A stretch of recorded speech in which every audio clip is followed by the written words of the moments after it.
Welcome to Bite at a Time Books Behind the Story, where we answer the questions you have about your favorite classic authors. What inspired your favorite author to write their novels? What was going on in the world at the time? Follow along with us as we tell you what was happening in the world while your favorite authors wrote your favorite classics. My name is Bree Carlile, and I love to read, and wanted to share my passion with listeners like you. If you want to know what's coming next and vote on upcoming books, sign up for our newsletter at biteatatimebooks.com. Be sure to follow my show on your favorite podcast platform so you get all the new episodes. You can find most of our links in the show notes, but also our website biteatatimebooks.com includes all of the links for our show, including to our Patreon to support the show and YouTube where we have special behind the narration of the episodes. We're part of the Bite at a Time Books Productions Network. If you'd also like to hear a book by the author, check out the Bite at a Time Books podcast wherever you listen to podcasts. Today we'll be talking about the early life of Louisa May Alcott. Louisa May Alcott was born on November 29, 1832 in Germantown, which is now part of Philadelphia, Pennsylvania, on her father's 33rd birthday. She was the daughter of transcendentalist and educator Amos Bronson Alcott and social worker Abby May, and the second of four daughters. Anna Bronson Alcott was the eldest. Elizabeth Sewall Alcott and Abigail May Alcott were the two youngest. As a child, she was a tomboy who preferred boys' games. The family moved to Boston in 1834, where Alcott's father established an experimental school and joined the Transcendental Club with Ralph Waldo Emerson and Henry David Thoreau. Bronson Alcott's opinions on education, tough views on child-rearing, and moments of mental instability shaped young Alcott's mind, with a desire to achieve perfection, a goal of the Transcendentalists. His attitudes towards Alcott's wild and independent behavior and his inability to provide for his family created conflict between Bronson Alcott, his wife, and their daughters.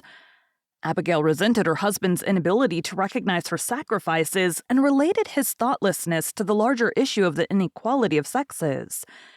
She passed this recognition and desire to redress wrongs done to women onto Louisa. In 1840, after several setbacks with the school, the Alcott family moved to a cottage on 2 acres of land, situated along the Sudbury River in Concord, Massachusetts. The 3 years they spent at the rented Hosmer cottage were described as idyllic. By 1843, the Alcott family moved, along with 6 other members of the Consociate family, to the utopian Fruitlands community for a brief interval in 1843 to 1844. After the collapse of the utopian Fruitlands, they moved on to rented rooms and finally, with Abigail May Alcott's inheritance and financial help from Emerson, they purchased a homestead in Concord.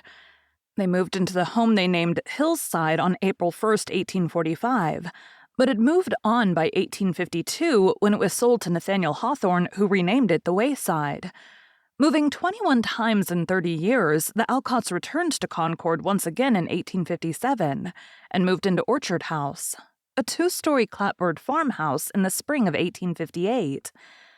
Alcott's early education included lessons from the naturalist Henry David Thoreau, who inspired her to write Thoreau's Flute based on her time at Walden Pond.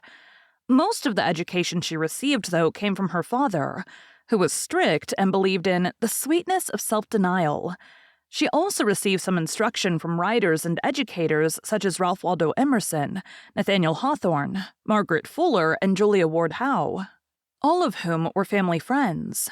She later described these early years in a newspaper sketch entitled Transcendental Wild Oats. The sketch was reprinted in the volume Silver Pictures, 1876, which relates the family's experiment in plain living and high thinking at Fruitlands. Poverty made it necessary for Alcott to go to work at an early age as a teacher, seamstress, governess, domestic helper, and writer. Her sisters also supported the family working as seamstresses, while their mother took on social work among the Irish immigrants. Only the youngest, Abigail, was able to attend public school. Due to all of these pressures, writing became a creative and emotional outlet for Alcott. Her first book was Flower Fables, 1849, a selection of tales originally written for Ellen Emerson, daughter of Ralph Waldo Emerson. Alcott is quoted as saying, "I wish I was rich, I was good, and we were all a happy family this day, and was driven in life not to be poor." In 1847, she and her family served as station masters on the Underground Railroad, when they housed a fugitive slave for 1 week and had discussion with Frederick Douglass. Alcott read and admired the Declaration of Sentiments published by the Seneca Falls Convention on Women's Rights, advocating for women's suffrage, and became the first woman to register to vote in Concord, Massachusetts in a school board election. The 1850s were hard times for the Alcotts, and in 1854, Louisa found solace at the Boston Theater where she wrote The Rival Prima Donnas, which she later burned due to a quarrel between the actresses on who would play what role. At one point in 1857, unable to find work and filled with despair, Alcott contemplated suicide. During that year, she read Elizabeth Gaskell's biography of Charlotte Bronte and found many parallels to her own life. In 1858, her younger sister Elizabeth died, and her older sister Anna married a man named John Pratt. Alcott considered these events catalysts to breaking up their sisterhood. Thank you for joining Bite at a Time Books Behind the Story today, while we answered some of the questions you have about one of your favorite classic authors. Again, my name is Bree Carlile, and I hope you come back next time when we answer more questions about one of your favorite classic authors. Don't forget to sign up for our newsletter at biteatatimebooks.com.